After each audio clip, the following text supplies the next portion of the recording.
Gopi Jana Vallabha Girivardhari.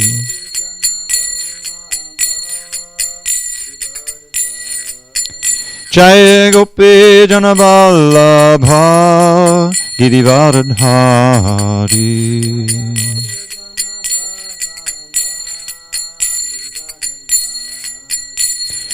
Yashodanandana Bhajana Ranjana. Yashodanandana Bhajana Ranjana.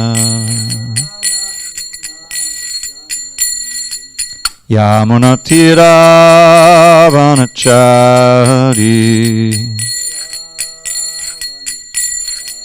Yamunatira Vanachari. Jaya Radha Madhava Kunjabihari.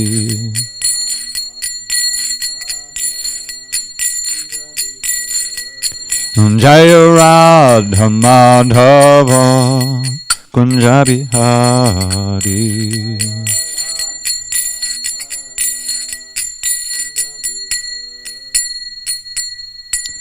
Jai Mr. Bhad Paramahansa Parudikacharya Ashtotar the Sri Srimad Divine Grace Srila A.C. Bhaktivedanta Swami Prabhupada Ki Jai. ISKCON BBT Founder Acharya Srila Prabhupada Ki Jai. Jai Vishnupad Paramahansa Parudikacharya Ashtotar the Sri Srimad Divine Grace Srila Bhakti Siddhanta Saraswati Thakur Ki Jai. Ananda Koti Vaishnavini Ki Jai. Namacharya Srila Haridas Thakur Ki Jai. Srimad Bhagavad Gita Ki Jai, Samaveda Bhaktivinoda Ki Jai. All glories to the assembled devotees. All glories to the assembled devotees. All glories to the assembled devotees. All glories to Shri Guru and Gauranga. Okay. Om Namo Bhagavate Vasudevaya. Om Namo Bhagavate Vasudevaya. Om Namo Bhagavate Vasudevaya. On this third day of June, 2020 in SanDiego, we're reading from Srimad Bhagavad Gita as it is. Translation and commentary by His Divine Grace, A.C. Bhaktivedanta Swami Prabhupada. And we are in chapter 13 entitled Nature, the Enjoyer and Consciousness. And we are on text 26, I believe. Yeah. Page 558. Anye tvevam ajananta Shudvane bhyahupasate Tepi chatatadhanteva Mrityung shutipadayana Anye tvevam ajananta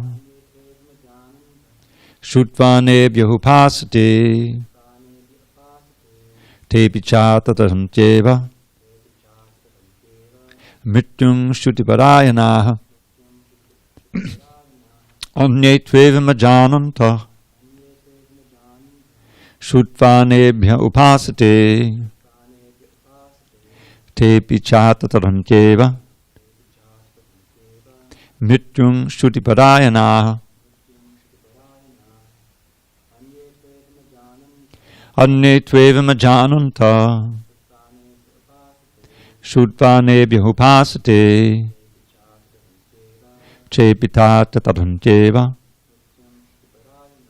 Mrityung shutipadayana. Anye others too, but evam thus ajanantaha without spiritual knowledge, shutva by hearing, anyebhya from others, upasate begin to worship, te they, api also, cha and, atitaranti transcend, eva certainly, mrityum the path of death, shutipadayanaha inclined to the process of hearing. Translation. Again, there are those who, although not conversant in spiritual knowledge, begin to worship the Supreme Person upon hearing about Him from others. Because of their tendency to hear from authorities, they also transcend the path of birth and death. Purport. This verse is particularly applicable to modern society, because in modern society there is practically no education in spiritual matters. Some of the people may appear to be atheistic or agnostic or philosophical, but actually there is no knowledge of philosophy. As for the common man, if he is a good soul, then there is a chance for advancement by hearing. This hearing process is very important. Lord Chaitanya, who preached Krishna consciousness in the modern world, gave great stress to hearing because if the common man simply hears from authoritative sources, he can progress, especially, according to Lord Chaitanya, if he hears the transcendental vibration, Harekrishna, Krishna Krishna, Hare Hare, Hare Rama, Rama Rama, Hare Hare. It is stated, therefore, that all men should take advantage of hearing from realized souls and gradually become able to understand everything. The worship of the Supreme Lord will then undoubtedly take place. Lord Chaitanya has said that in this age no one needs to change his position, but one should give up the endeavor to understand the absolute truth by speculative reasoning. One should learn to become the servant of those who are in knowledge of the Supreme Lord. If one is fortunate enough to take shelter of a pure devotee, hear from him about self-realization, and follow in his footsteps, one will be gradually elevated to the position of a pure devotee. In this verse particularly, the process of hearing is strongly recommended, and this is very appropriate. Although the common man is often not as capable as so-called philosophers, faithful hearing from an authoritative person will help one transcend this material existence and go back to Godhead, back to home. Om Jnana Timirandasya Jnanandana Shalakaya Chakshur Unmidatam Mena Tasmai Shri Gurave Namaha. I was born in the darkness of ignorance, but my spiritual master Srila Prabhupada opened my eyes with the torchlight of knowledge. I offer my obeisances unto him and all members of Sri Parampara. Time out. I'll put some water in here.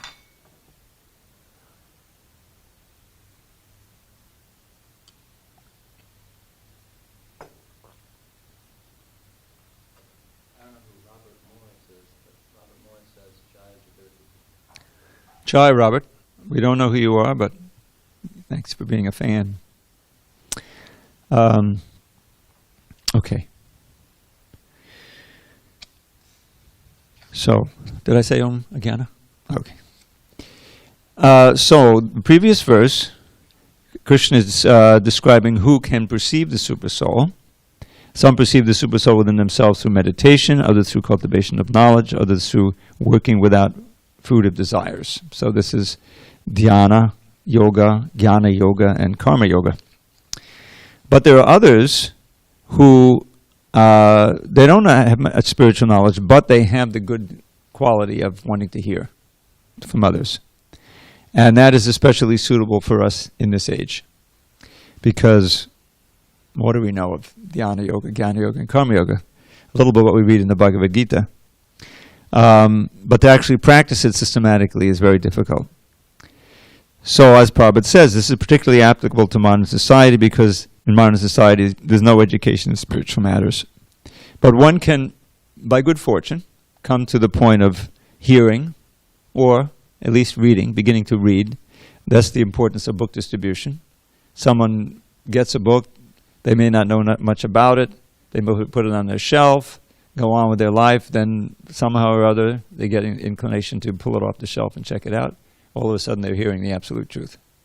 And if they're fortunate and it strikes a chord, they become more interested, want to get more contact with the devotees, and their spiritual life begins.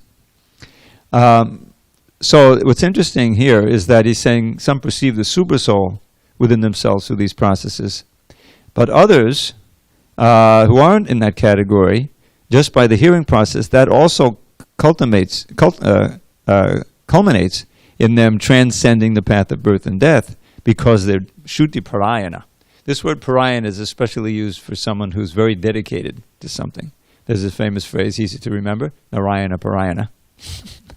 So Parayana, inclined or very dedicated to hearing. So the hearing is so important. And Prabhupada stresses here the most important hearing is hearing the transcendental vibration of the Hare Krishna mantra. Lord Chaitanya gave great stress to this hearing process. Prabhupada may be referring here because he quotes a verse at the end in this purport, which is not so obvious because he doesn't quote the Sanskrit, but I know what he's quoting here. In Lord Chaitanya's conversations with Ramananda Roy, Ramananda Roy is in the position of guru, and Lord Chaitanya is asking the questions. He took the position of student. Ramananda was a little bit reluctant to take that position, and Lord Chaitanya said, Kiba vipra kima nasa shuddha kena noye Krishna tattva veda se guru hoy. He says, whether one is a Brahmin, or a sannyasi, or even a Shudra, if you know the science of bhakti, then you can become a guru.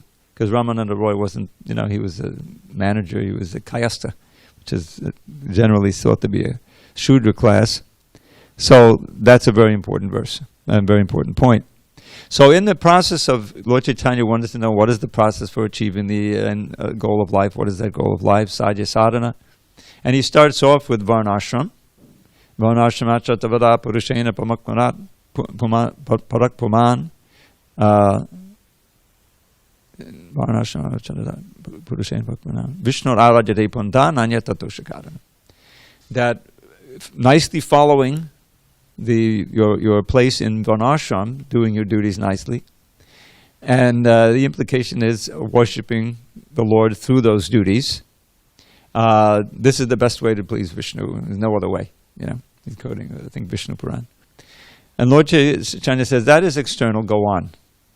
And he goes on, gradually higher and higher. He says, giving up Varnashram and just simply giving the fruits of activities to the Lord is the best. That's external. He even comes to the point of Sarvadharma Parityajya. That's external.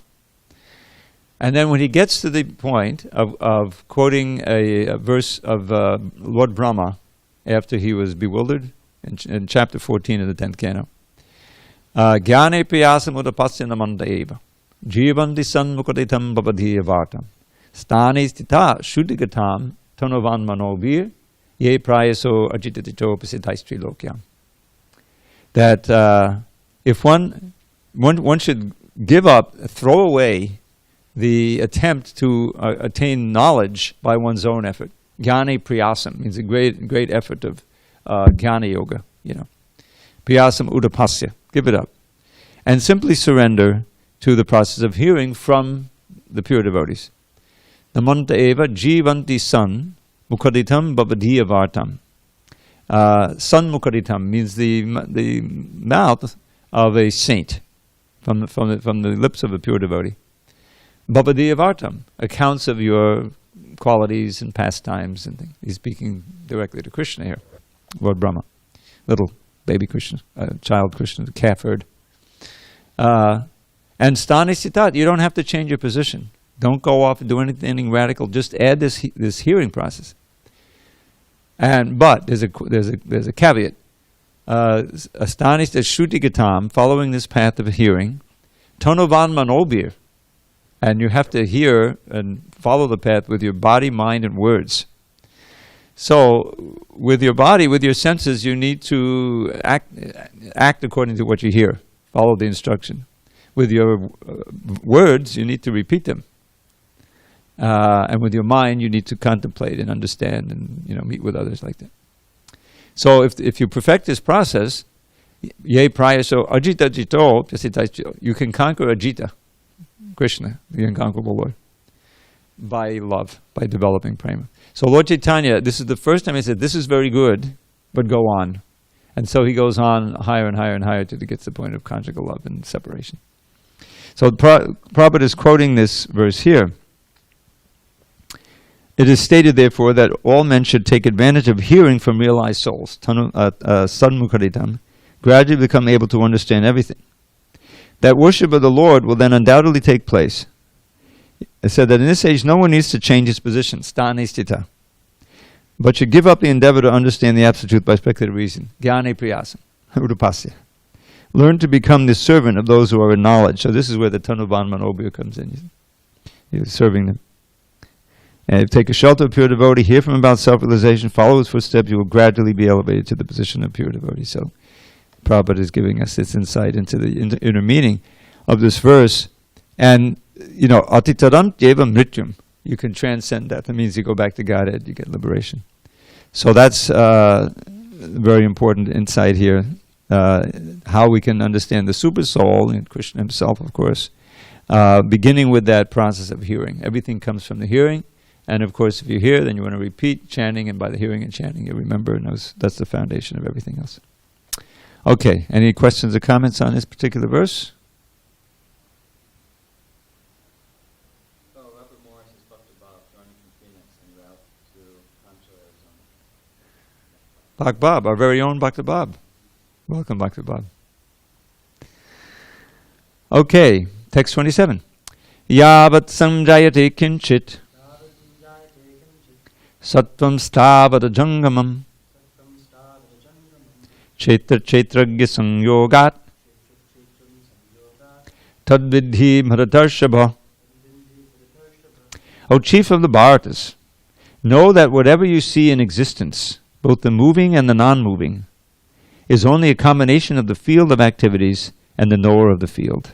Purport. Both material nature and the living entity, which were existing before the creation of the cosmos, are explained in this verse. Whatever is created is but a combination of the living entity and material nature. There are many manifestations like trees, mountains, and hills which are not moving, and there are many existences which are moving, and all of them are but combinations of material nature and the superior nature, the living entity. Without the touch of the superior nature, the living entity, nothing can grow. The relationship between material nature and spiritual nature is eternally going on, and this combination is effected by the Supreme Lord. Therefore, He is the controller of both the superior and inferior natures. The material nature is created by Him, and the superior nature is placed in this material nature, and thus all these activities and manifestations take place. So this is a review. He's going back to the first point. What is the field of activities and the knower of the field? And that whatever we see is a combination. Now sometimes that's hard to understand. What about that chair? I mean, it's the lower energy, but is it a combination of higher energy? And the way I understand that is that there are all these demigods, and they're part of the universal form. And there's Bhumi, and there's Vayu, and there's Varuna for the water. There's the sun god. So all of the material energy is under the control of these living entities called demigods, and some of them, are coalesced into what we call organisms, which are individual, and one small living, a living entity has that particular field, relatively tiny, and is dominating that and controlling that for some time, and then it just devolves back into its constituent parts. And there's also, of course, the soul of the universe. Remember Kunti's prayers, O soul of the universe. So that's this whole Vishwarup idea, the universal form, that the universe is a kind of body also, external body of the Lord. And that's going to be, I think, in the end of this chapter. We're almost near the end here. He talks about that just as we are in this body and illuminated with consciousness, so the Supreme Soul is illuminating the whole universe with consciousness. So there's that. But this idea that everything is simply a combination of the Chaitanya and Kshetragya. And our mission is to separate ourselves, to gain release from this material energy, and return back to Vaikuntha, where there's nothing but spirit, pure spiritual energy. There's no, and because it's pure spiritual energy, there's no time. Time is only a measure of the changes in the material energy. Hare Krishna, welcome. So that's our problem is that we're in an incompatible situation. We're pure spirit, but we're identifying with matter, and we vaguely remember as an intimation that we're Satchidananda, that we're meant for eternal bliss, but we're trying to achieve that in an incompatible situation, the material world. And that's the constant frustration of the conditioned soul. So we want to through the authorized process. I was giving this series, two classes to the devotees in Scarborough, which is a suburb of Toronto. Sunday morning, I'm going to complete it this Sunday morning. And it's a slideshow. I can do it here also. It's a little retreat I did in Chicago with Ramapad Maharaj on the Dashamula, the 10 roots. And it begins with this Amnaya. Amnaya Prahatatvam. Amnaya is our source of knowledge, our completely trustworthy source of pramana, which is the source of you can trust.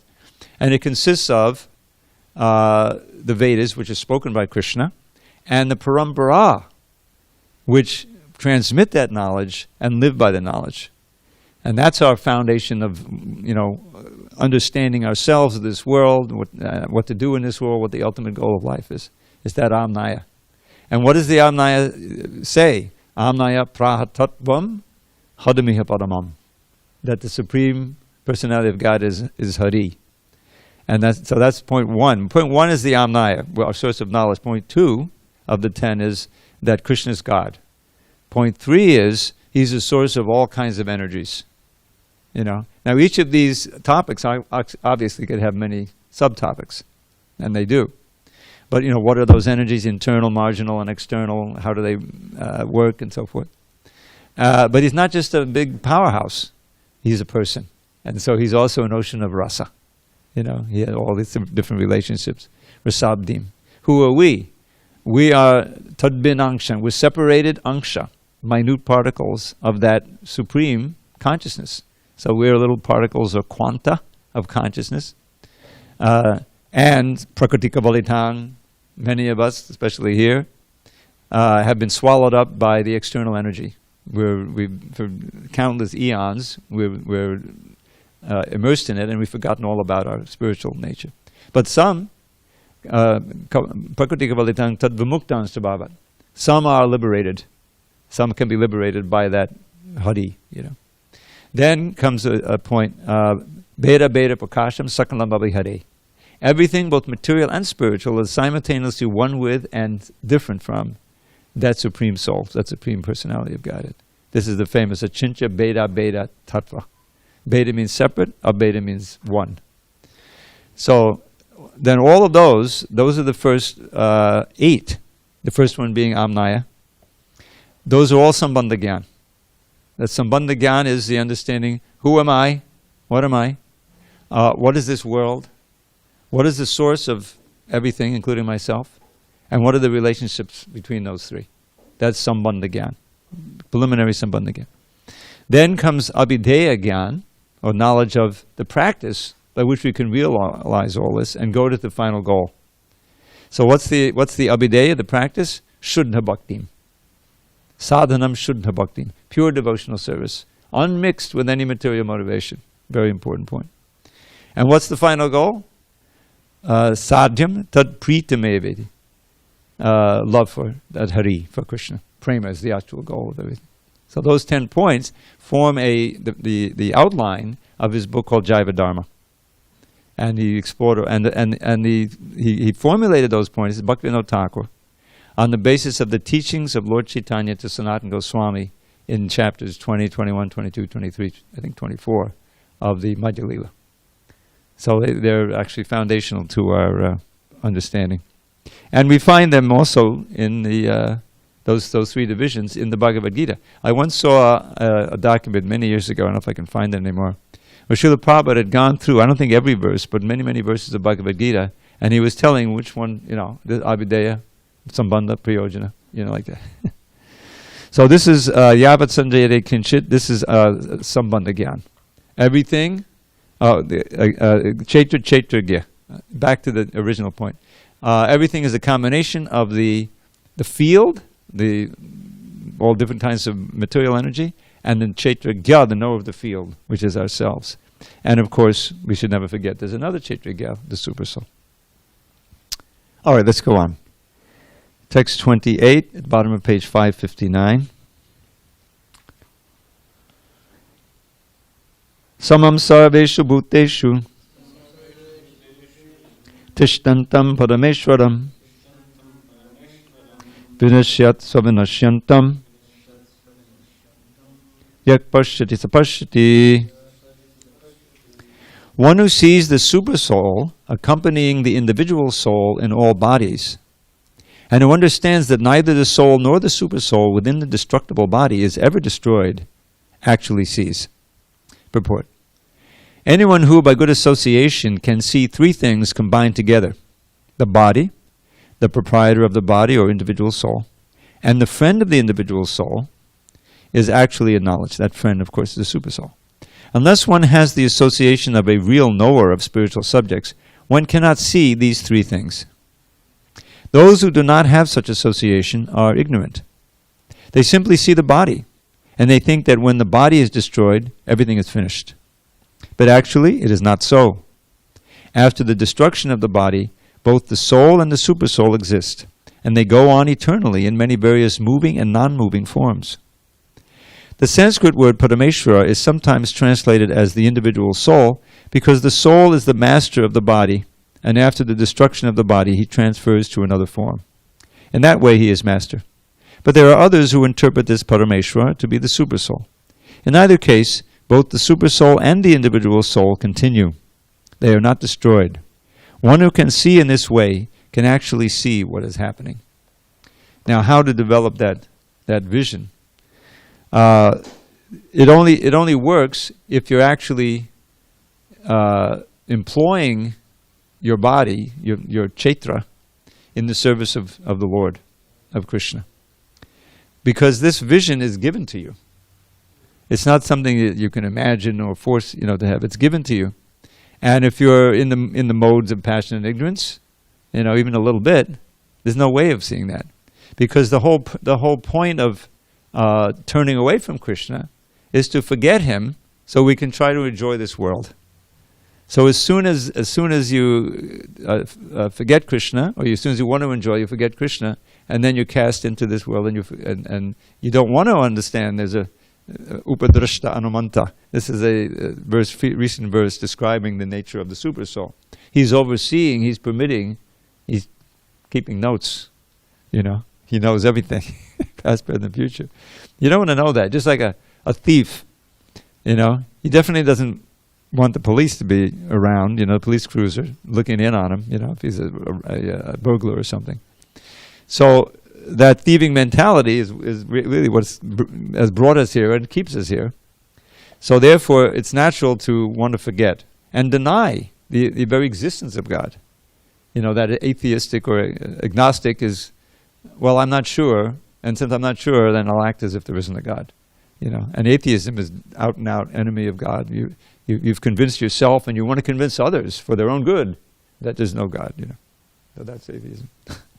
So what makes this vision possible, and what is given to us when we're actually following devotional service, and we're using all of our facilities in the service of the Lord, and then you can remember him and ultimately have a vision to see everything as part and parcel of Krishna. Everyone's moving according to the super soul's energy.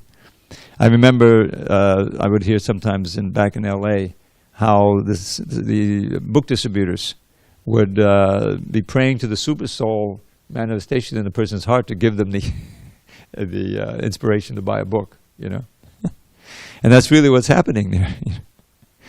So that's sincere service. Okay, if there are no questions or comments, we can go on. 29. Samam pashyan hi sarvatra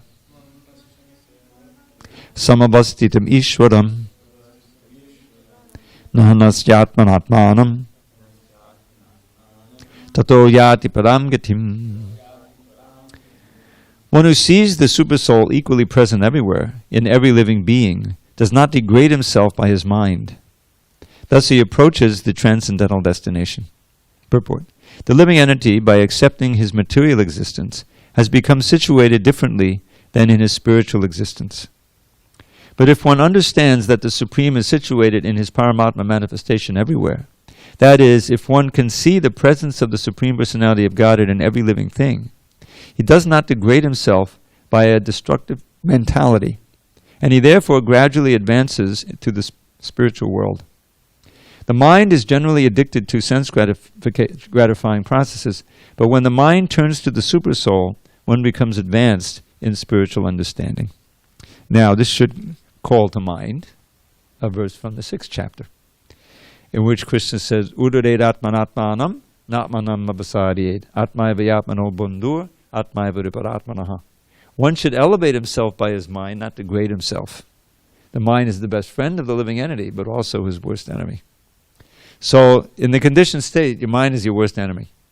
You know, you've done so many things to condition that mind to be attracted to sense gratification, to deny the existence of, any, even to the point of any law or restraining, in extreme cases, restraining element.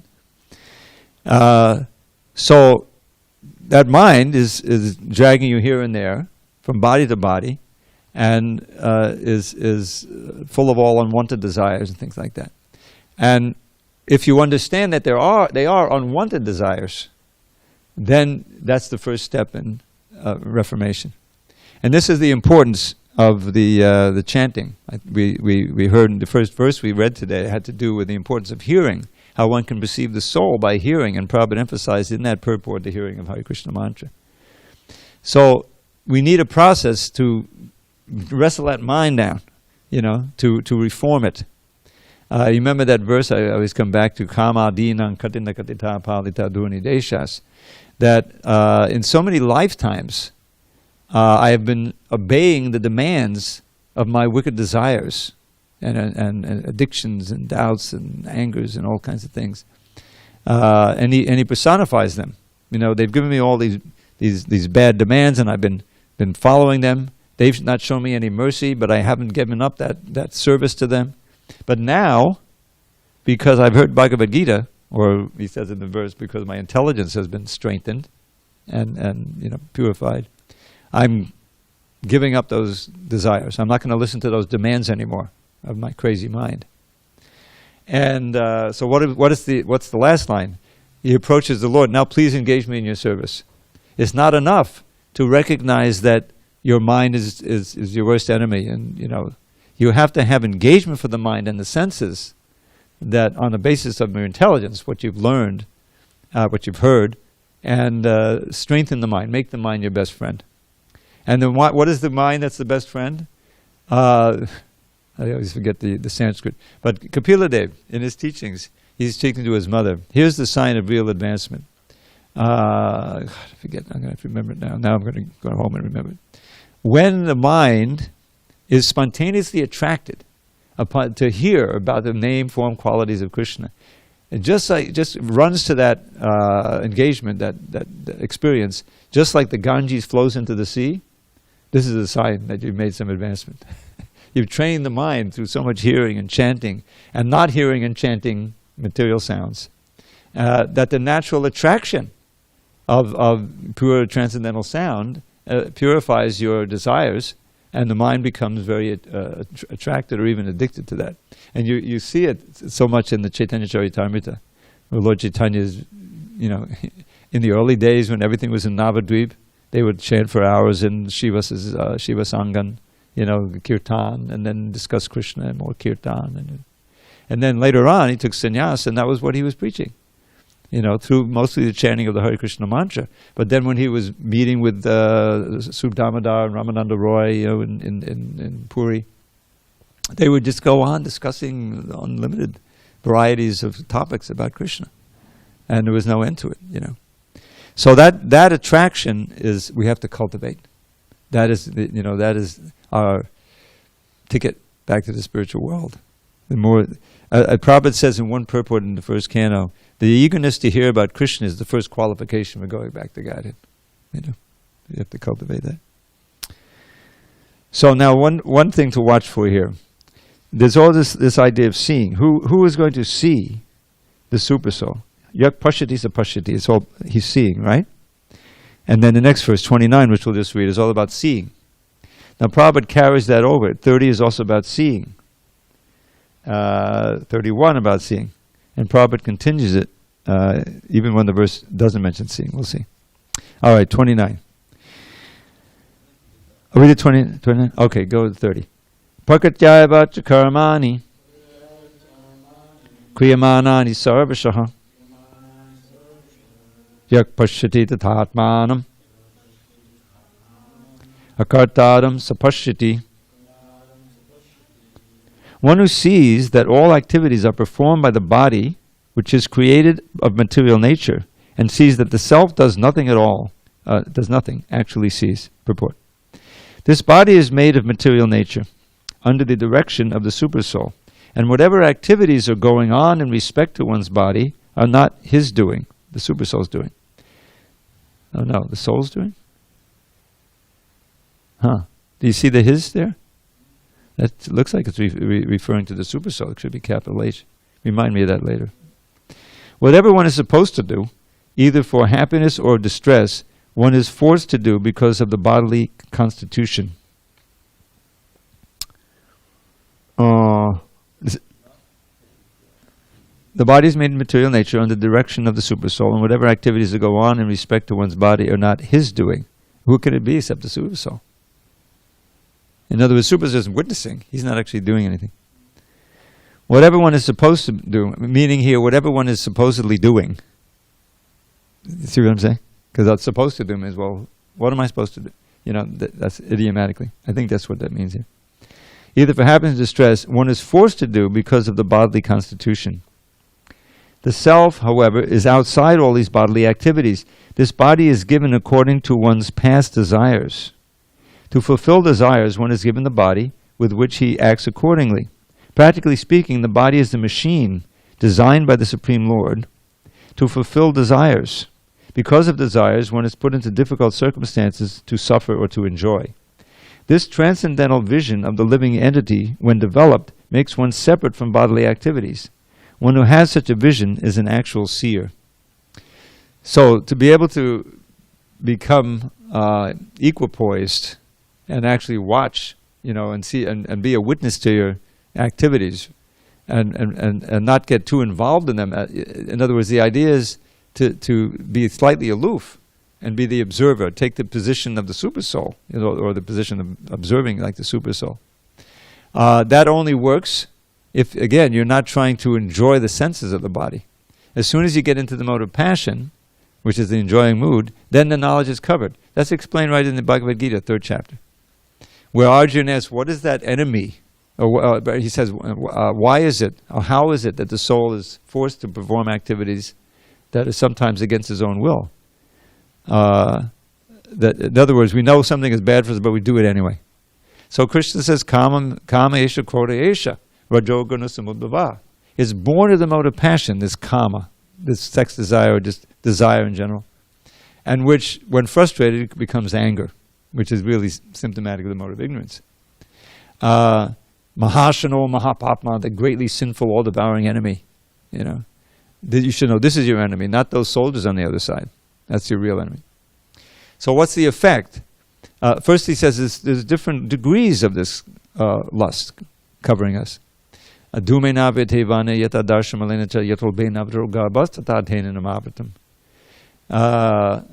Just like the fire is covered by smoke. If a fire is starting, it must be smoky, then there's a flame. You can see some of the flame through the smoke. That's like human life. Then there's the dust on the mirror. You can't really see any reflection, so you see less. And that's like animal life. And then the fetus in the womb can't see anything. That's like lower insects or plants or something. It's totally covered, But it's just degrees of this lust. So then he says directly, Arbitam ganametena ganino nityavaidina. That this eternal enemy of lust covers the knowledge of the eternal knower. In other words, knowers of the field. But arbitam ganametena, the knowledge is covered. Arbitam means covered. Kama rupena dushprena lainaja. This kama is never satisfied, burns like fire. And that's what Madhavendra Puri is saying, this kama adinam. I've been serving them for life after life, but they're never satisfied. They're giving me more and more demands. That's the problem. So then he describes, this is your enemy. So it's just like a war. So the enemy has taken over strategic positions. Indriyani mano buddhir asyadistana muchate. Eta vimohayatyesha jnanamavatadehinam. That your senses, your mind, and your intelligence, the lust gets into there, and it takes over. And through them, it covers your knowledge, So then he says, therefore, in the beginning of your practice, you have to control these senses, And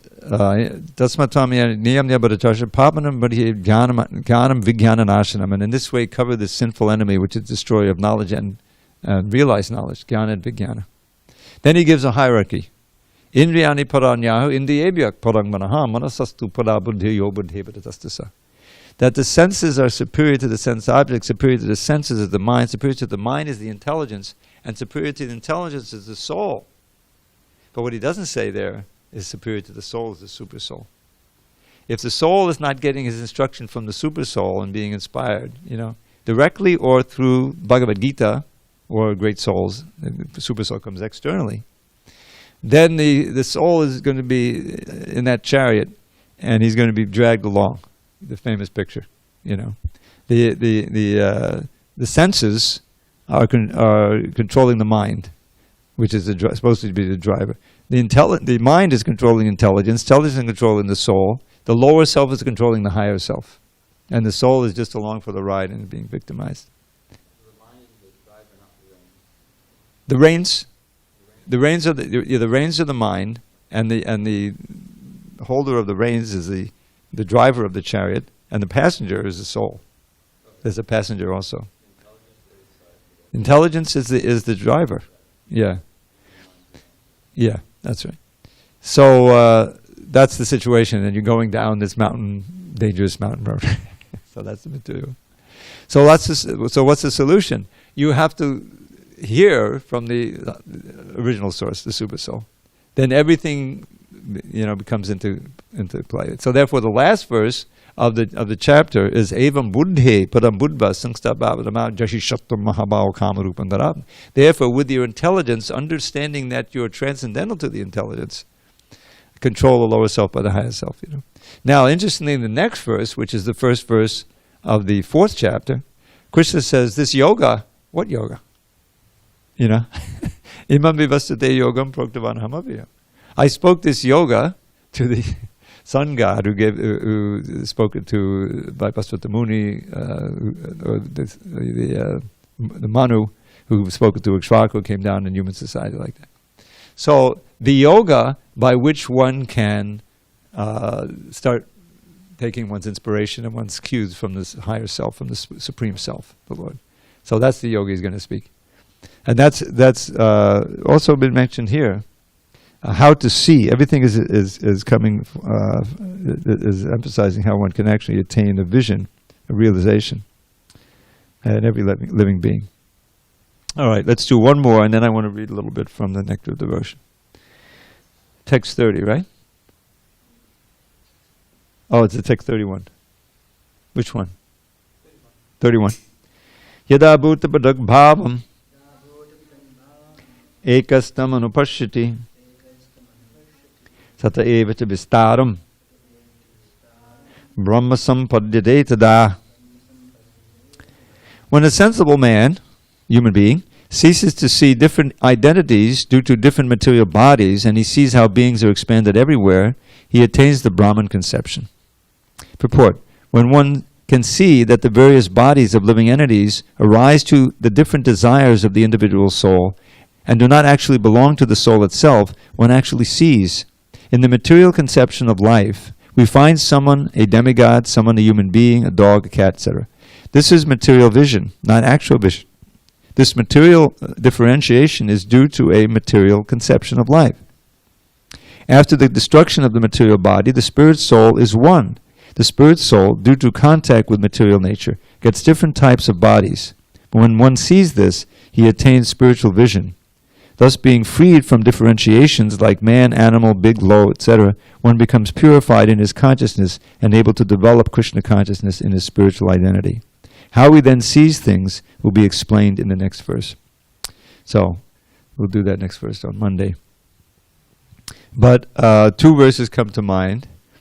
One is, the first verse is, what is that?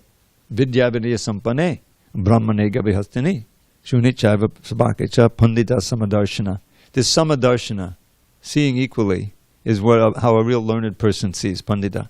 And he gives an example. He sees a vidya vinaya sampane, a learned and gentle Brahman, a cow, a dog, an elephant, gabihastini, a dog, shuni, and a dog eater. He sees there's the equality of them on the spiritual platform. But he doesn't foolishly deal with them all the same. You know, Bhagavad says, don't be like foolish. You see the soul in the body of a lion says, oh, it's Krishna, and you embrace it. No, it's not like that. There's a proper way of dealing, but you see the equality. And in every case, practically speaking, a real sincere devotee tries to give them Krishna consciousness appropriate for their particular body. I remember, this was before your time, we had a cat out here. Do you remember the cat, Narada Muni? Narada Muni. But he was here years before you got here. An amazing cat. And he was very attracted to kheer. You know, cats like milk. We gave him some kheer and he was addicted. He would come back, he got a little fat, you know. Eventually we stopped seeing him. But that was one fortunate cat, you know. All that Mahaprasadam, he definitely got a higher birth. So, and devotees, you know, who was it? Somebody pointed out to me this minute, practically microscopic little spider that was crawling on the floor, and I have to be careful, don't step on him, you know, in the morning. But you see that, you know, the living entity is the same, you know, and this living entity is also trying to preserve his body as part and parcel of Krishna. Try to say harekrishna so they get some benefit. So that's seeing equally, seeing the soul present everywhere. And it only works when you're not in an exploitative mood, you know. And this racism and all of this business is gross bodily concept, mode of ignorance, you know, and is pervasive everywhere. You know, this whole country, even the world, is protesting this madness of black-white, you know, differentiation. It's just is exactly the opposite of what we learn here. All right, it's after 8 o'clock, so I hope there's no burning questions. I'm going to read a little bit. This is the traditional way that we used to have class back at